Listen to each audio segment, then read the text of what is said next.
fi'il amar, dhamir mustatir, takdir anta. Di situ ada antanya, di situ Muhammad, Nabi kita Muhammad SAW. Jadi setiap kata kul berarti ada perintah untuk Nabi kita Allahumma shalli ala Muhammad. Setiap ada kata kul berarti di situ ada nama Nabi Muhammad sebagai dhamir penerima perintah. Kata Allah, katakan wahai Muhammad, untuk Allah ini pun fi'il amar dan fi'il mustatirnya jamak.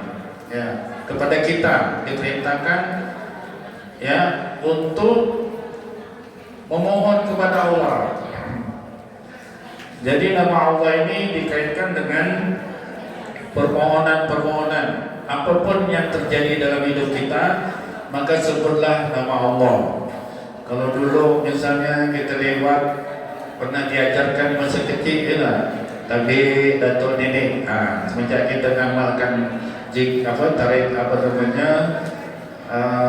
salawat ini, tak boleh lagi kita bilang tabir datuk nenek, tak boleh lagi. Tak boleh lagi kalau hujan panas kita pulang kita taruh di telinga kita rumput, tak boleh lagi. Tak boleh lagi buang-buang telur, ya, karena kita dah diperintah oleh Allah dan kepada Nabi kita, oleh Allah, mintalah kepada Allah. Dalam rasa takut kita minta kepada Allah perlindungan dan sebagainya. Maka kata Allah menjadi kalimat permohonan. Kemudian yang kedua, Allah memperkenalkan dirinya bernama Allah dan memberi nama dirinya nama Allah untuk disembah dalam Quran surah Taha. Jadi kalau Anda bertanya nanti di dunia dalam kubur maupun di dalam negeri akhirat, dari mana kau kenal Allah? Maka katakanlah saya mengenal Allah dalam Al-Quran surah Taha. Ya, surah Taha. Ya, innani anallah. Di situ ada tanda garis. Sesungguhnya kata Allah, wahai Musa, ini dialog antara Allah dengan Nabi Musa. Innani anallah. Sesungguhnya aku ini kata Allah bernama Allah. La ilaha illa ana. Jadi kalau ada yang bertanya, siapa yang beri nama Allah itu Allah? Ya Allah sendiri yang mengenalkan nama dirinya Allah. Namun nama Allah ini dengan mengandung konsekuensi bahwa la ilaha illa ana fa'budni, bahwa dengan nama Allah ini adalah nama yang paling tepat untuk diibadahi, paling tepat untuk dizikiri, paling tepat untuk ditakuti, paling tepat untuk dicintai. Fa'budni. Bagaimana caranya untuk mengibadati Allah? Wa aqimus shalah, dengan mendirikan salat untuk mengingatku. Jadi yang itu yang kedua. Insyaallah nama Allah yang kedua ini ya dijelaskan dalam Quran surah Taha ayat di ayat berapa ini? Ayat 11, 12, 17, 14 tepatnya. Jadi kalau ditanya nanti dalam kubur, Rabbuka, siapa Tuhanmu? Allah. Dari mana engkau mengenal Allah? Dan Al-Quran surah Taha ayat 14 Allah mengatakan innani anallah. Baik, yang berikutnya Bapak Ibu sekalian, ketiga, penjelasan tentang sifat dan kekuasaan Allah dengan disandingkan pada nama Allah SWT dalam redaksi ayat Al-Quran surah Al-Baqarah 255 ayatul kursi. Jadi Allah mensandingkan redaksi kalimat Allah dengan kalimat-kalimat berikutnya dengan sifat-sifat yang sangat luar biasa. Kata Allah sesungguhnya aku, kata Allah, la ilaha illahu, tiada Tuhan selain Allah, selain Dia. Al-Hayyul Qayyum, yang maha hidup dan terus hidup tak pernah mati-mati. Al-Qayyum, yang mengurus seluruh makhluknya. Dan Allah yang kita panggil tadi itu, Allah yang kita panggil dalam selawat Allahumma shalli ala Muhammad, la ta'khuzuhu, tak pernah lengah. Tiap kalimat kita berselawat, berzikir, Allah la ta'khuzuhu, tidak pernah lengah dengan ucapan kalimat kita. Kalau tadi dijanjikan sekian puluh, maka Allah tidak pernah lengah untuk membalas selawat kita. Sinat, la ta'khuzuhu sinatun wala naum, dan Allah tidak pernah tidur. Dan Allah diidentikan juga kepemilikan. Allah itu lahu ma fis samawati, memiliki langit dan bumi, dan Yang perlu diingat di ayat ini ada man zallazi yashfa'u 'indahu illa bi'idznih, bahwa siapapun ya tidak bisa memberi syafaat kecuali izin dari Allah. Maka Nabi Muhammad pun nanti bisa memberi syafaat dengan ayat ini, tetapi harus dengan izin dari Allah Subhanahu wa taala. Maka kita harus beriman. Alhamdulillah Bang Sabrun, Pak Sabrun Jamil memasukkan Asmaul Husna di dalam zikir salawat 40 untuk mengingatkan kita bahwa sebanyak apapun kita selawat, kita berharap syafaat dari Rasulullah, tapi kalau Allah tidak mengizinkan maka syafaat tidak bisa didapat. Baik, yang berikutnya, Allah diidentikan nomor 2 sebagai penggenggam ruh umat manusia setiap tidurnya. Kata Allah dalam Al-Quran, Allahu yatawaffal anfus. Nah, ini kita kenal lah Allah itu, kata Allah, aku yang bernama Allah itu memegang jiwa orang. Allah yatawaffal anfus hina mautiha. Ketika dia matinya, ya Allah memegang jiwanya.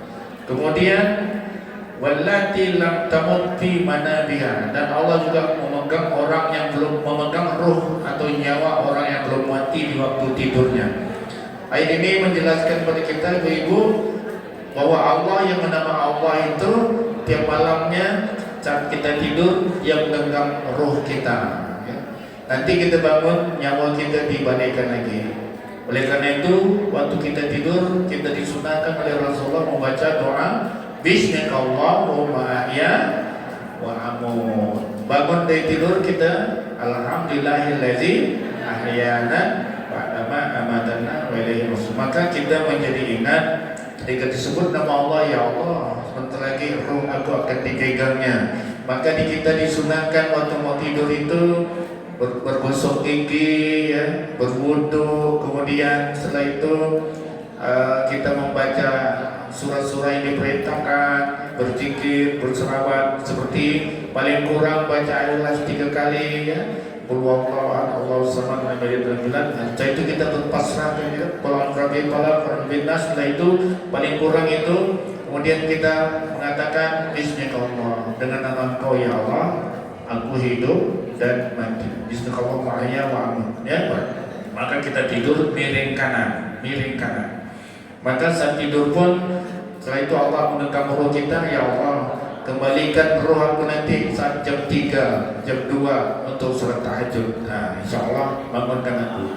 Diberikan oleh Allah nyawa kita di saat yang kita inginkan jam 2. Kalau nanti kita malas, kita panggil lagi nama Allah, nama Allah, ya Ba'is, ya Ba'is, ya Ba'is. Kuatkan aku untuk semangat bangun. Nah, ini Bapak Ibu sekalian, yang berikutnya yang ketiga, semua syafaat milik Allah Azza wa Jalla, ayat 44. Qulillahi syafa'ah jami'an. Kata Allah, hanya kepunyaan Allah syafaat itu semuanya. Nah, jadi Al-Quran beri syafaat atas izin Allah, puasa beri syafaat atas izin Allah, Nabi Muhammad memberi syafaat atas izin Allah. Kalau tidak diizinkan oleh Allah, maka kita tidak mendapatkan syafaat dari manapun. Oleh karenanya hubungan kita pada Allah harus kita perbaiki. Untunglah zikir Asmaul Husna ini dimasukkan dalam selawat dari salat dan selawat 40 untuk mengingatkan kepada kita. Yang keempat, melapangkan rezeki Az-Zumar. Annallaha yabsutur rizqa, bahwasanya Allah yang bernama Allah itu melapangkan rezekinya. Nah, oleh karenanya melapangkan rezeki untuk kita bagi siapa yang dikehendaki. Oleh karenanya kalau kita minta rezeki pada Allah, kita tambahkan nama Allah yang lainnya, yaitu ya Razzaq, ya Razzaq. Urzuqna rizqan halalan thayyiban mubarakan wasi'an fa innaka khairur raziqin. Khusus untuk minta rezeki kita panggil nama Allah ya Razzaq. Baik, yang kelima, pelindung orang beriman. Zalika bi anna Allah maulal ladzina amanu wa annal kafirina la maula lahum. Ketika kita menyatakan diri kita beriman pada Allah, maka Allah menjadi maula, menjadi pelindung kita dalam keadaan tidur, dalam keadaan apapun. Allah melindungi kita. Itulah kata Allah, hei wahai hambaku, aku yang nama Allah itu, Allah waliyul ladzina amanu. Aku, kata Allah, yang bernama Allah itu melindungi orang-orang beriman. Baik, yang terakhir, Allah yang bernama Allah itu punya otoritas yang juga menjadi pengampun dosa-dosa. Qul ya ibadiyalladzina asrafu ala anfusihim la taqnatu min rahmatillah innallaha yaghfiruz dzunuba jami'a. Sesungguhnya Allah, kata Allah, sesungguhnya aku yang bernama Allah itu yaghfiruz dzunuba jami'a, akan mengampunkan dosa-dosa kalian seluruhnya. Dan diperkuat, ditaukid dengan sifat Allah yang lainnya, innahu huwal ghafurur rahim. Jadi kita diminta oleh Allah meyakini Tuhan dengan bernama Allah, dan jangan kita berputus asa. Sebesar apapun dosa kita, insya Allah akan diampunkan oleh Allah. Maka dalam salawat kita dianjurkan membaca istighfar 3 kali dan sebagainya. Para jemaah sekalian, ada 2.698 lebih 2.600 nama Allah dituliskan dalam Al-Quran. 2.600 lebih nama Allah dituliskan dalam Al-Quran. Maka tak cukup waktu kita mempelajari tentang nama Allah dalam Al-Quran, tapi ini sampai yang penting-penting saja. Dan sebagai kesimpulannya, sudah 14 menit, kita janji 15 menit. Sebagai kesimpulannya, itulah nama Allah. Allah yang beri namanya Allah, ya innani anallah. Dan Allah punya banyak nama, dan khusus nama Allah itu dituliskan 2.600, dan punya takdir, punya kekuasaan, punya otoritas tertentu dengan nama Allah itu sendiri. Masing-masing ada 2.600. Insya Allah apabila kita berzikir dengan menyebut nama Allah, sudah mewakili Asmaul Husna. Makanya di dalam zikir tarekat Rahmaniyah kita ada berzikir Allahu Allahu Allah, Allahu Allahu Allah, Allahu Allahu Allah, Allahu Allahu Allah. Cukup nama Allah yang disebut dalam zikir Rahmaniyah dan juga kalimat la ilaha illallah. Saya kira ini dapat kami sampaikan Bapak Ibu sebagai akhirnya, dan ucapkan terima kasih, dan insya Allah minggu depan akan kita lanjutkan dengan Ar-Rahman. Assalamualaikum warahmatullahi wabarakatuh. Waalaikumsalam.